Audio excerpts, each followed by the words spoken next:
Welcome to சொடக்கு சமையல். இன்றைக்கி நாம் பூண்டு குழம்பு எப்படி செய்கிறதுன்னு பார்க்க போகிறோம்.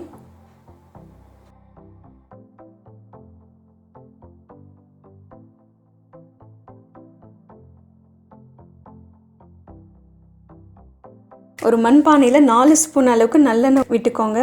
எண்ணெய் சூடானதும் 1 ஸ்பூன் கடுகு, 1/2 ஸ்பூன் வெந்தயம், 1/2 ஸ்பூன் ஜீரகம், 1/4 ஸ்பூன் பெருங்காயம் சேர்த்துக்கோங்க. கடுகு நல்லா பொரியட்டும். கடுகு பொரிஞ்சதும் 2 காஞ்ச மிளகாய், கருவேப்பிலை சிறிதளவு போட்டுக்கோங்க.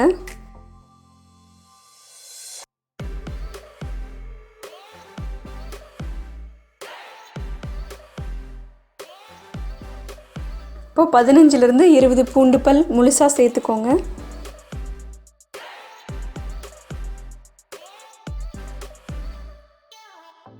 நறுக்கி வச்சுருக்கிற 7 சின்ன வெங்காயம் சேர்த்துடலாம்.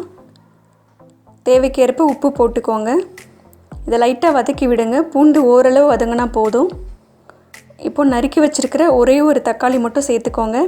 தக்காளி கம்மியாக இருந்தால் தான் அந்த பூண்டோட ஃப்ளேவர் ரொம்ப சூப்பராக இருக்கும்.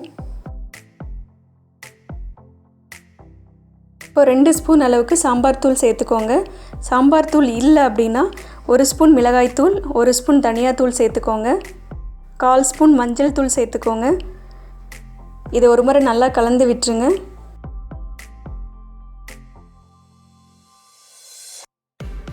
ஒரு கப் புளி கரைசல் சேர்த்துடலாம்.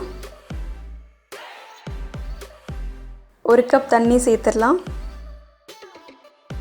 இது ஒரு முறை நல்லா கலந்து விட்டுருங்க. இது ஒரு 10 நிமிஷம் நல்லா கொதிக்கட்டும். நல்லா கொதித்து அந்த எண்ணெய்லாம் பிரிஞ்சு வந்தால் தான் ரொம்ப டேஸ்ட்டாக இருக்கும். பாருங்கள், எண்ணெய்லாம் பிரிஞ்சு வர ஆரம்பிச்சிருச்சு. பூண்டு குழம்பு ரொம்ப திக்காகவும் வேணாம், ரொம்ப தண்ணியாகவும் இல்லாமல் இந்த மாதிரி இருக்கிற ஸ்டேஜில் ஸ்டவ் ஆஃப் பண்ணிவிடுங்க. சூப்பரான பூண்டு குழம்பு ரெடி ஆகிடுச்சு. இது சூடான சாதத்துக்கு வச்சு சாப்பிட்லாம். தயிர் சாதத்துக்கும் சைடிஷாக நம்ம இதை சேர்த்துக்கலாம். இதை நீங்களும் ட்ரை பண்ணி பாருங்கள்.